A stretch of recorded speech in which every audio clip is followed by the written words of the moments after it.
We Never Threaten Humans, Part 2. 4 days after the meeting on the station, the Krell ships arrived at the edge of the New Haven system. 20 huge hive ships led the way.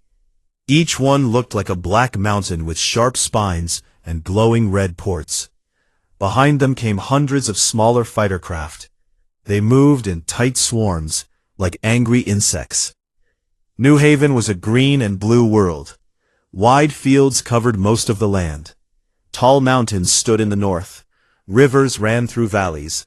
Over 800,000 humans lived there. Most worked on farms or in mines. They grew food for other colonies. They dug metals that built ships and homes across human space. On the surface, in the main city called Riverford, Governor Robert Klein stood in the command center. The room had big windows that looked out over green fields. They showed red dots moving closer. The Krell fleet. Robert was 45 years old. He had short gray hair and strong hands from years of farm work before he became governor. He wore a simple brown jacket over his shirt. Next to him stood Karen Brooks. She ran the city's emergency services. Karen had dark hair pulled back in a tight knot. She looked calm, but her fingers moved fast on a control pad. "How many ships?" Robert asked. 20 hive ships confirmed, Karen said. Over 400 fighters. They stopped just outside our defense range. No weapons charged yet. A young officer named Stephen Gratt spoke up. Stephen led the local militia. He was tall and thin, with quick eyes. He wore a dark green uniform. "They sent a message," Stephen said. He pressed a button. A rough voice filled the room. "This is High Envoy Zikthar of the Krell Dominion. Humans of New Haven, you have until the end of the 7th day to leave this system. Pack your people. Take your machines. Go back to your core worlds. If you stay, we will remove you. We will take your land. We will take your workers. This is your only warning." The message ended. Silence filled the room. Robert looked at the screens. "They think we will run." Karen shook her head. "Most families here have lived on New Haven for 3 generations. They won't leave their homes." Stephen crossed his arms. "Our militia has rifles, a few ground cannons, and some old atmospheric fighters. Nothing that can touch those hive ships." Robert nodded slowly. "We don't need to touch them yet." Earth said, "Hold position. Help is coming." Karen looked at him. "Did they say what kind of help?" "No details," Robert answered. "Just hold. Protect the people." Outside the city, families started to move. Parents took children to underground shelters built years ago for storms. Farmers moved animals into barns with thick roofs. Trucks carried food and water to storage points. People worked fast, but did not panic. They had drills for this kind of thing. In a small house on the edge of Riverford, Karen's sister Laura helped pack supplies. Laura was younger, with the same dark hair. She put canned food into boxes, while her 2 kids watched from the couch. "Are the bugs really coming, Aunt Karen?" the older boy asked. Karen knelt down. "They are here, but we are ready. We stay together. That's what matters." Back in the command center, the screens showed the Krell fleet spreading out. Hive ships took positions around the planet. Fighters flew in patterns that blocked every trade route. No ship could leave or enter without their say. Stephen watched one screen closely. "They are scanning our defenses, looking for weak spots." "Let them look," Robert said. "They won't find much to fear on the ground." Hours passed. The Krell did not attack. They wanted the humans to feel trapped. They wanted fear to grow. Then the broadcast started. Every screen, every radio, every speaker in the city picked up the same message. Zikthar's voice came through again. "Humans, see how alone you are. No fleet comes to save you. No allies speak for you. Your leaders on Earth stay silent. They know you cannot win. Leave now, or die here." The message looped. It played again and again. In the streets, people stopped to listen. Some looked up at the sky. The Krell ships were too far to see clearly, but bright points of light moved against the stars. A woman named Emily Carter stood outside her shop. She sold tools and parts. She listened to the broadcast, then turned to her neighbor. "They talk a lot," she said, "but they haven't fired a shot." Her neighbor nodded. "Maybe they hope we give up without a fight." Emily smiled a little. "They don't know us very well." The planet turned dark. Lights in Riverford stayed on low. Families ate quiet meals. Children asked questions. Parents gave simple answers. "We wait," they said. "Earth knows what to do." In the command center, Robert did not sleep. He sat in a chair and watched the screens. Karen brought him coffee. "You think they will really attack?" she asked. "Yes," Robert said. "When the 7 days end, they want to show strength. They want the other races to see what happens when someone says no to the Krell." Karen sat next to him. "What if help doesn't come in time?" Robert looked at her. "It will come. John Hayes said so, and he doesn't lie." Karen thought about the ambassador. She remembered his calm face on the news feed from the station. He had not raised his voice. He had not looked scared. The next morning, the Krell grew tired of waiting. One hive ship moved closer. It aimed a single plasma lance at an empty mountain range far from any city. The weapon fired. A bright white beam struck the rock. Stone exploded. Smoke rose high into the sky. The blast echoed across the plains. People in Riverford felt the ground shake a little. Windows rattled. Children ran to look outside. Stephen stood on a hill with binoculars. He watched the smoke. "That was a warning shot," he said into his radio. "They want us to know they can do it again. Next time, closer." Robert's voice came back. "Everyone stay calm. No one leaves shelter unless told. Keep working. Keep ready." The broadcast started again. This time, Zikthar laughed in his rough way. "You see our power. One shot, one mountain gone. Imagine what happens to your cities, your farms, your children. 7 days are almost gone. Choose life or choose fire." In the command center, Stephen turned to Robert. "They are pushing hard, trying to break us." Robert stood up. He walked to the window and looked at the green fields. The sun shone bright. Birds flew over the grass. "They think fear will make us run," he said. "They are wrong." He turned back to the screens. The red dots still waited. No human ships showed on any scanner. No fleet from Earth. No big warships. Nothing. Karen looked at the empty space on the screens. "Where is our help?" she asked quietly. Robert put a hand on her shoulder. "It's coming," he said. "And when it arrives, the Krell will understand why we never threaten." Outside, the day went on. Farmers checked crops. Workers moved supplies. Children played in sheltered yards. People talked in low voices. They did not cry. They did not run. They waited. Far above, on his flagship, Zikthar watched the same planet. His mandibles clicked in satisfaction. "Soon," he said to his officers, "soon they will beg." He did not see the small, quiet signal that left New Haven an hour before dawn. A single tight beam message sent toward deep space. No words, just a code. 3 short pulses. The message said only one thing. Hold.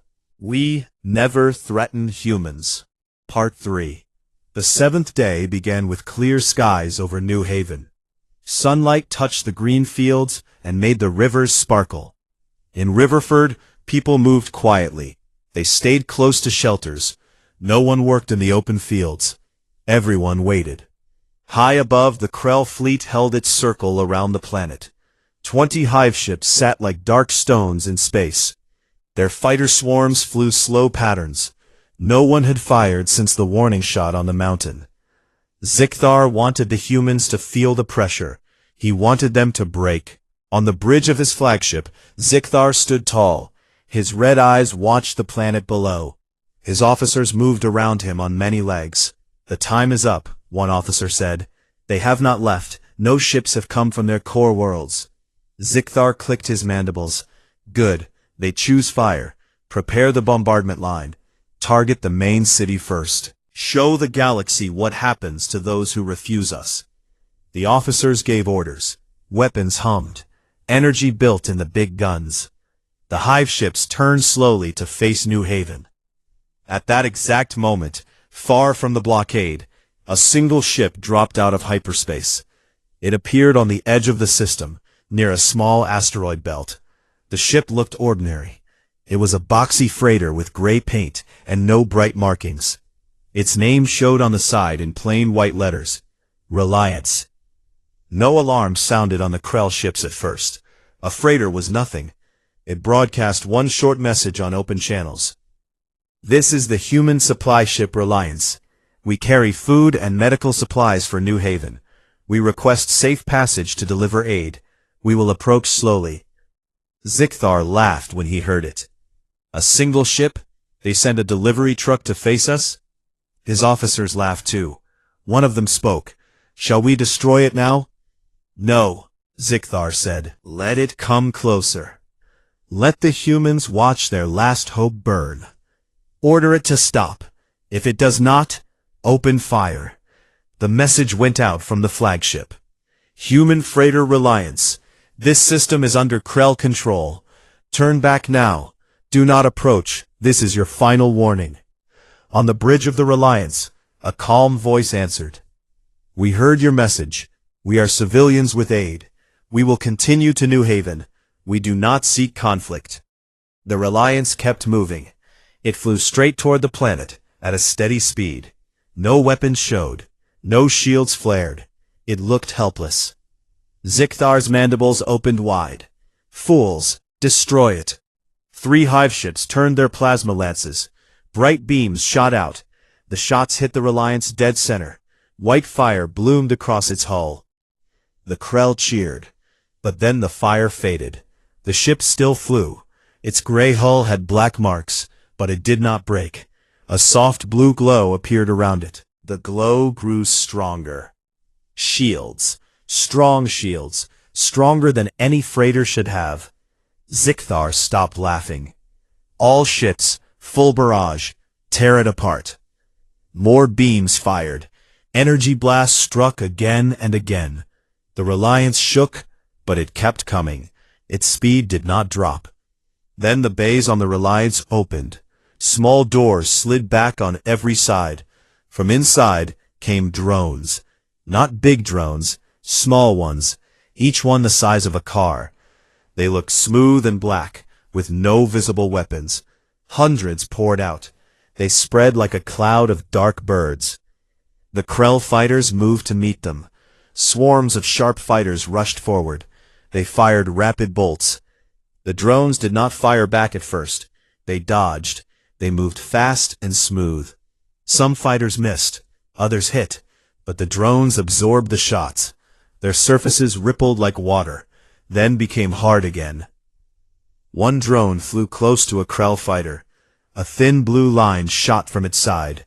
The line touched the fighter's engine. The engine died. The fighter spun out of control. Another drone did the same to a second fighter. Then a third. Then 10 more. The Krell pilots shouted in panic. "They are disabling us. Weapons offline. Engines failing." On the flagship, Zikthar watched his screens. Red lights flashed. Reports came in fast. Shields down on 3 hive ships. Main guns offline on 5 more. Command links broken. Zikthar slammed a claw on the console. "How? They are drones, small machines." An officer answered in a shaking voice. "They target only systems.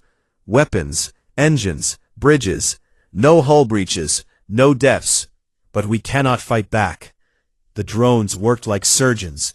They flew between the big hive ships. Blue lines touched exact points. One by one, the Krell fleet lost power. Guns went silent. Engines slowed. Fighters drifted without control. The Reliance kept flying toward the planet. It passed through the blockade as if the Krell ships were not there. The drones guarded it. Any fighter that came close lost power in seconds. In Riverford, the command center screens lit up. Green dots appeared. Hundreds of them. They moved through the red cloud of Krell ships. Stephen Grant stared. What is that? Karen Brooks pulled up a scanner feed. A freighter called Reliance. And drones. Small drones.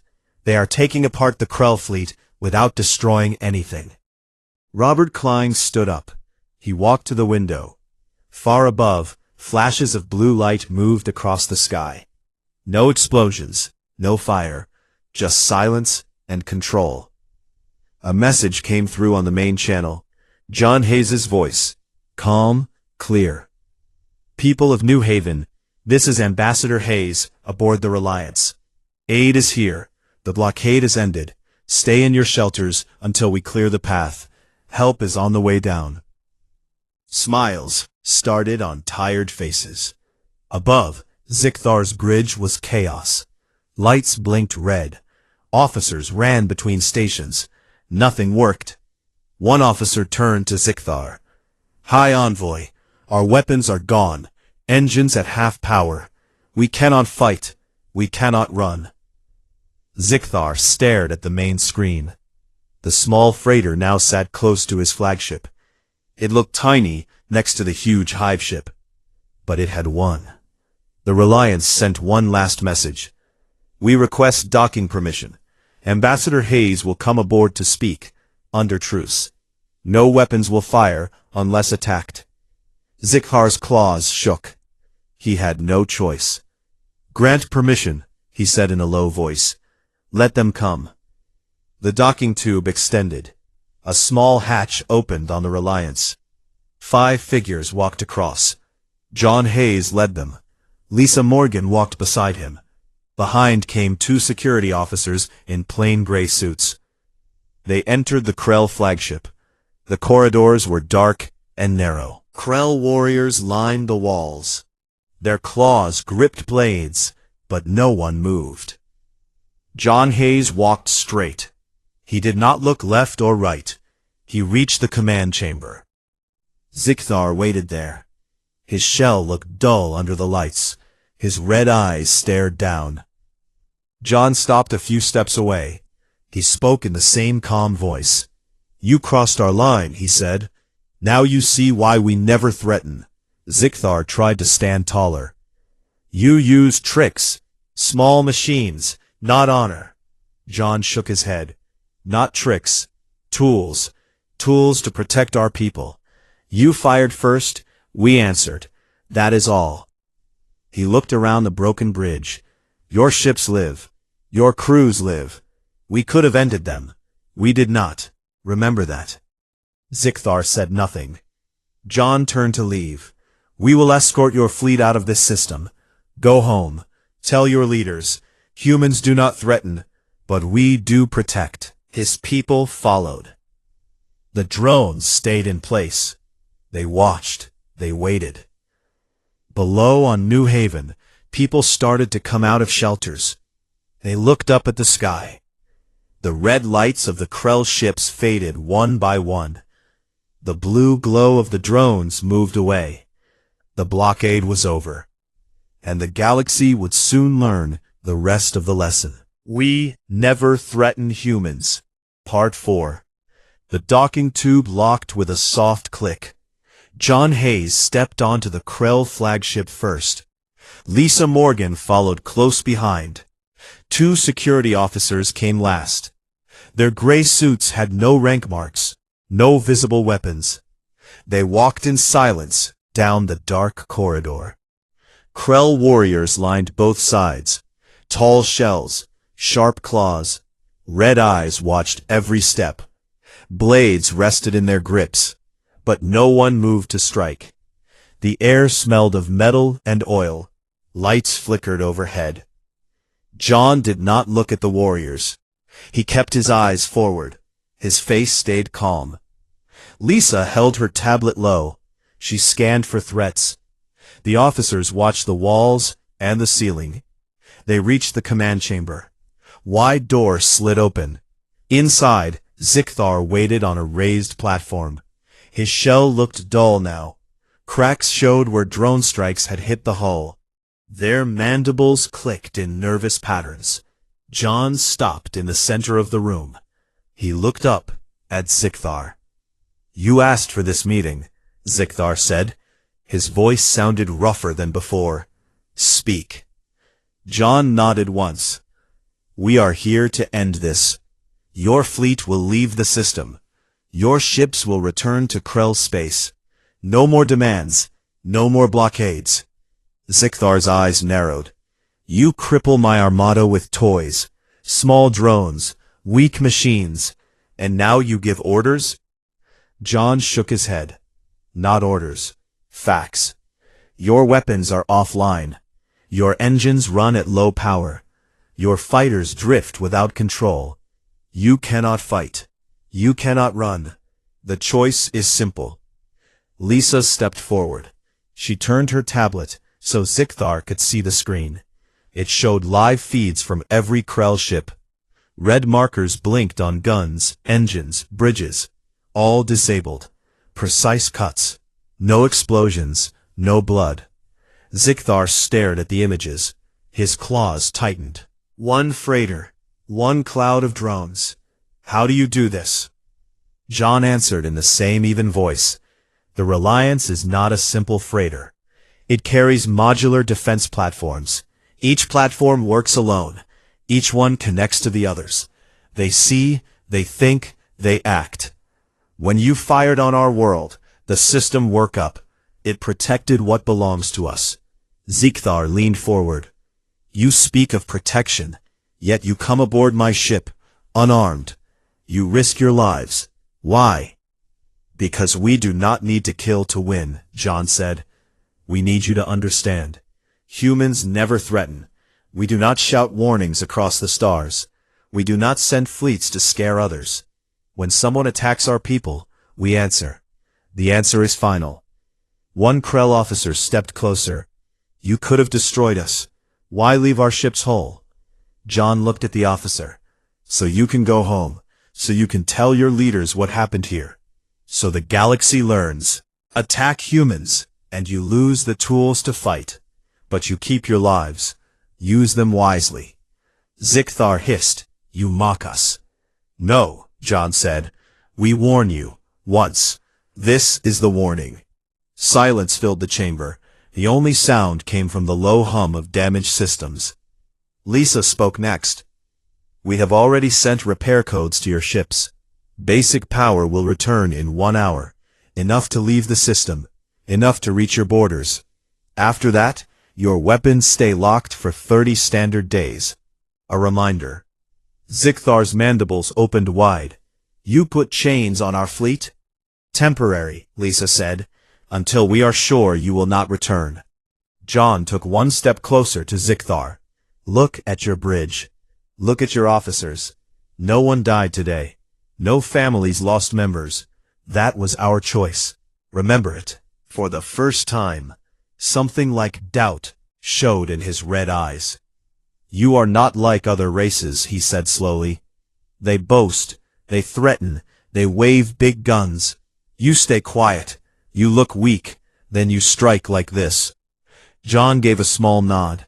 "We look the way we choose to look. When the time comes, we act the way we must." He turned to Lisa. "Send the release signal for the outer ships." Lisa tapped her tablet. On the screens around the chamber, lights changed from red to green on the smaller hive ships. Engines hummed louder. Fighters started to regain control. Zikthar watched it happen. His claws relaxed a little. John spoke again. "Your flagship stays last. When the others clear the system, we release you. Then you go. No pursuit, no tricks." Zikthar looked at John for a long time. "What happens if we come back?" John met his gaze. "Then we do not talk again. Then the drones do not stop at weapons and engines. Then the matter ends. No anger in the words. No loud voice.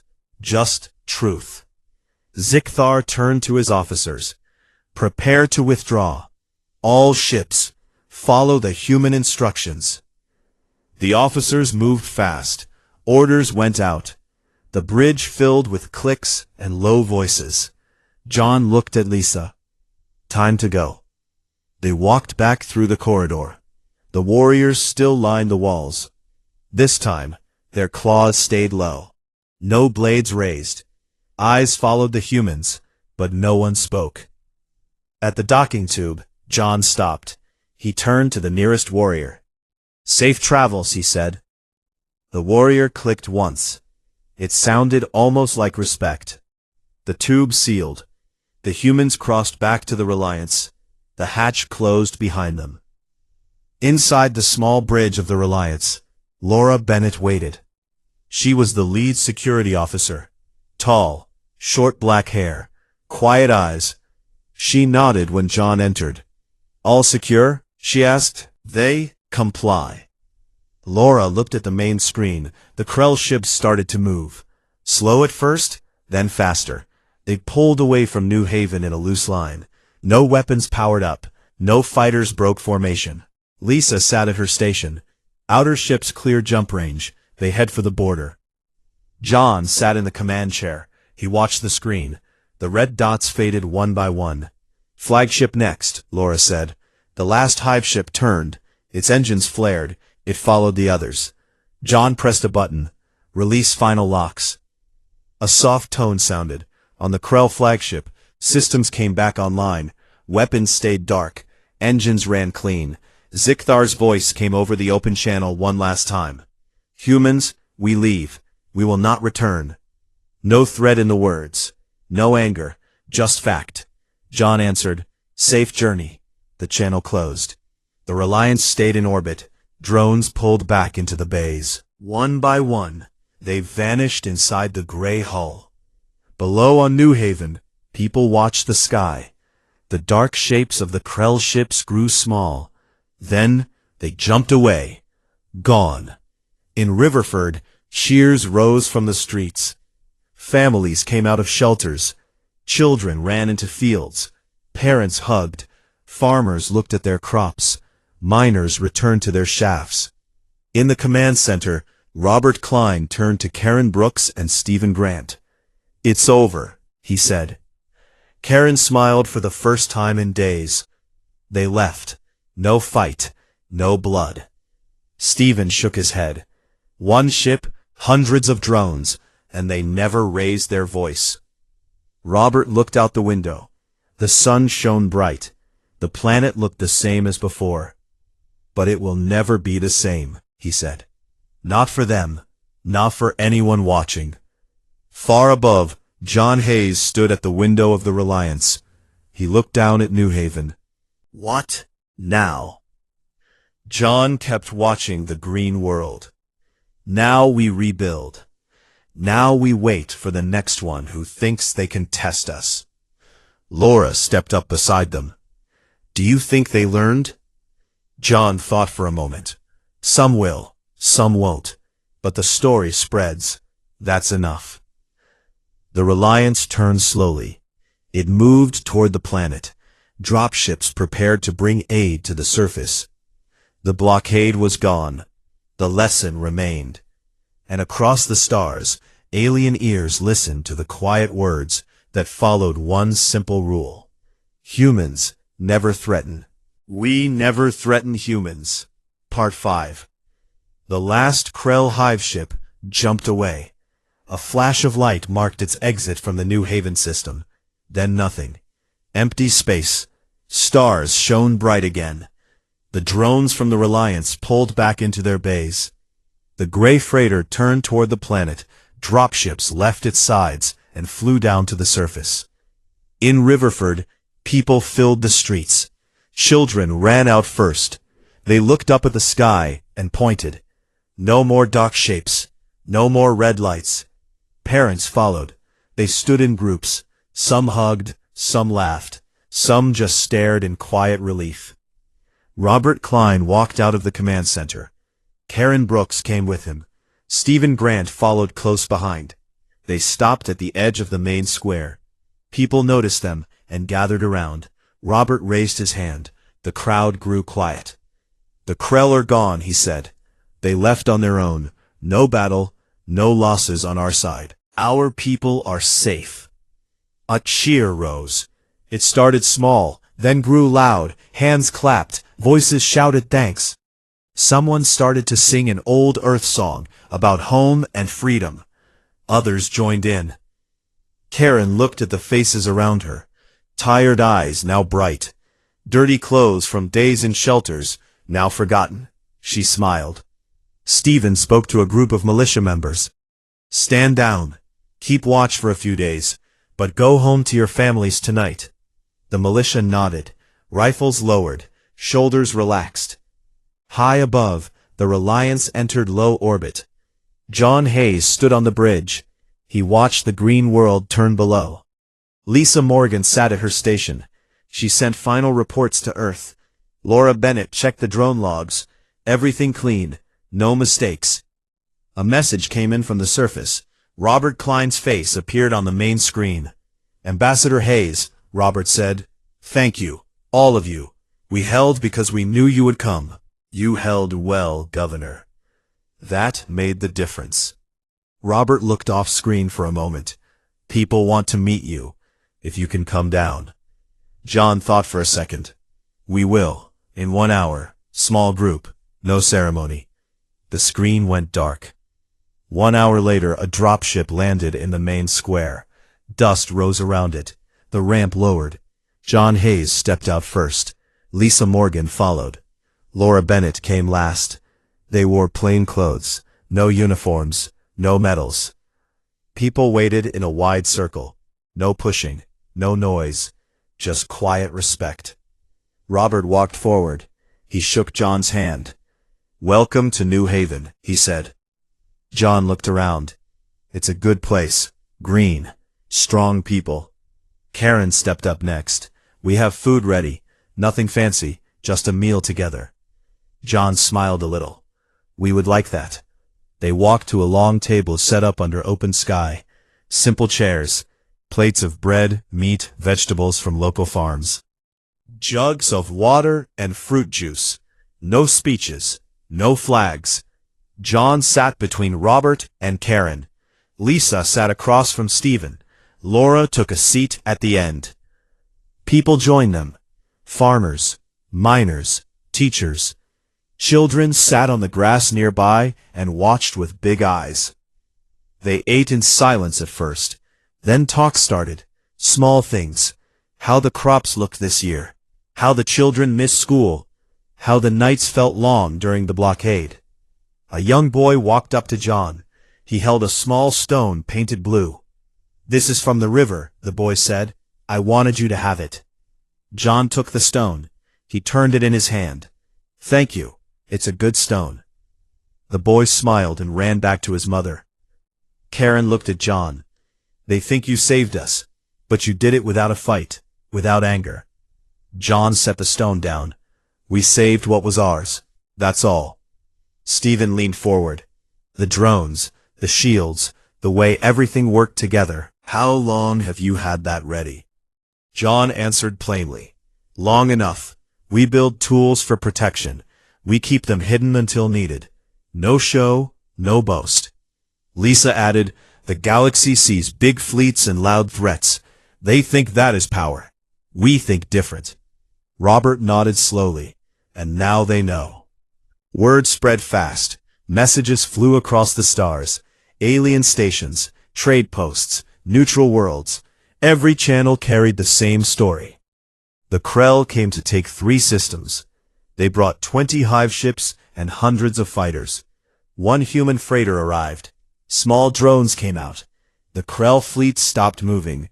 Guns went dark. Engines failed. No ships blew up. No lives lost. The Krell left. They left quiet. At the next Galactic Concord meeting, the hall felt different. Leaders sat straighter. Voices stayed lower. The Krell seats stayed empty. A new envoy came instead.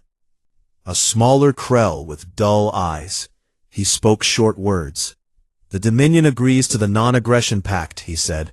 We will not cross human borders again. No one argued. No one asked why. They all knew. Other races watched too.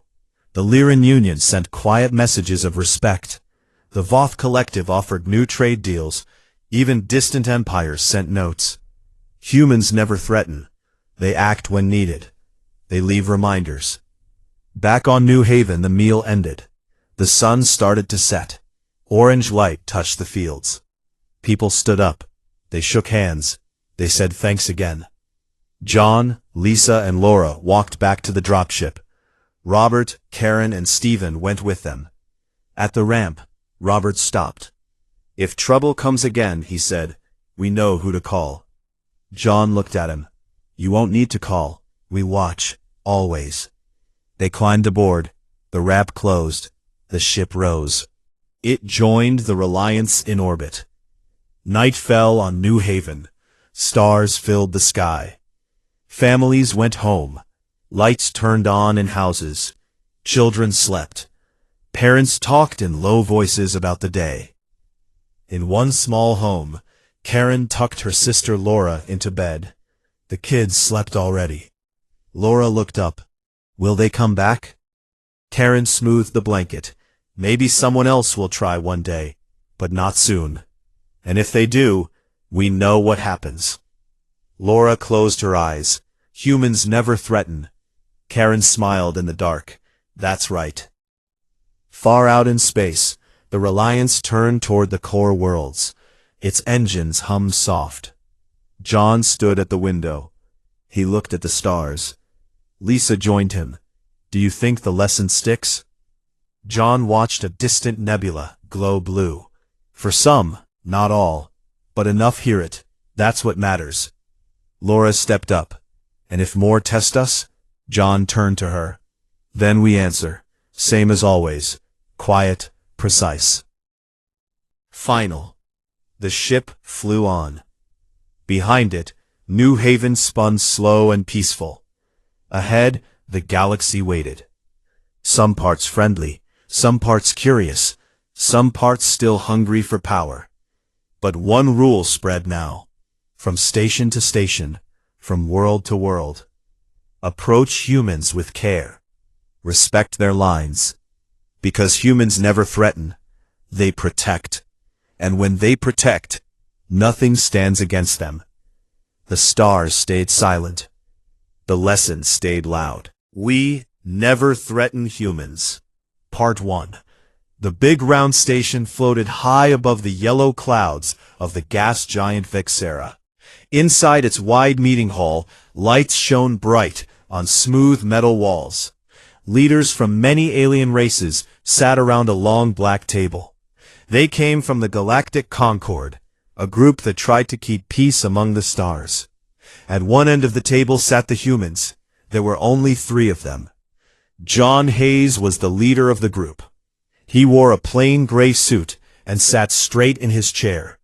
Next to him was Lisa Morgan, his helper. She had short brown hair and held a small tablet in her hands.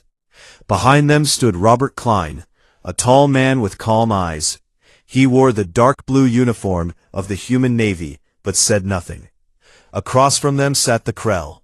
The Krell looked like big insects, with hard black shells and many sharp legs.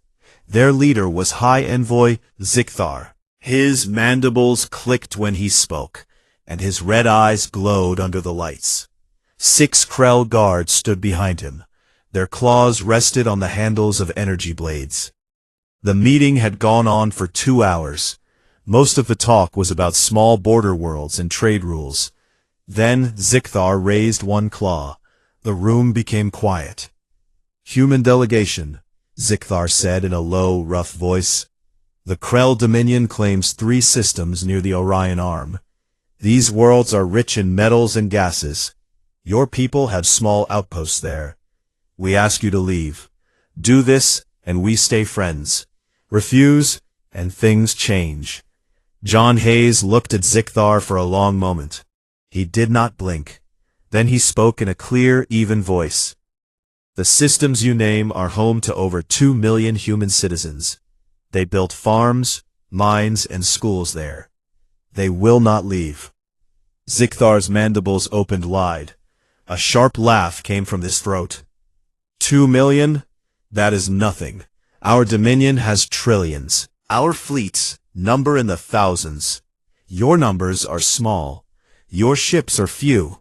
You should think again. Lisa Morgan typed quickly on her tablet. She showed John a map of the systems. He glanced at it, then looked back at Zicthar. We have thought about it, John said. The answer is no.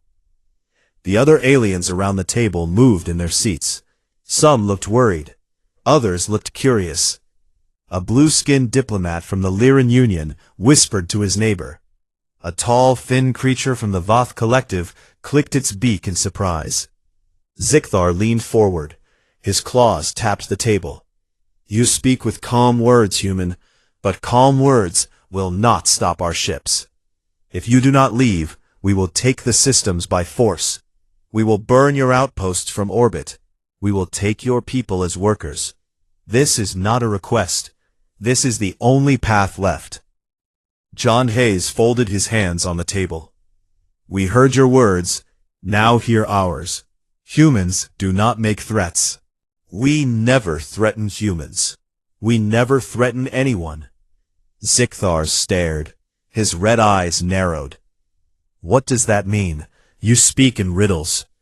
It means this, John said. When someone crosses a line we draw, we do not shout warnings. We do not send angry messages. We act. And when we act, the matter ends. A low hiss rose from the Krell guards. Zicthar lifted a claw to silence them. You think your small words scare us? Zicthar asked. We have fought wars across 100 stars. We have broken stronger races than yours. Your people hide behind words. You avoid fights. That is weakness. John gave a small smile. It was not a happy smile. It was the kind of smile a teacher gives a child who still does not understand. Strength is not always loud, he said. Sometimes strength waits. Sometimes strength looks quiet. But when it moves, nothing stands in its way. Lisa Morgan looked up from her tablet. Ambassador Hayes, we have a message from Earth. It says the same thing you just said. No concessions. Hold the line. John nodded once. Zicthar stood up. His shell made a hard click against the chair. Then the talk is over. Our battle group will move to your border. We will wait 7 standard days. If your people do not leave the 3 systems, we will remove them ourselves. He turned and walked toward the door. His guards followed in a line. The other aliens watched in silence.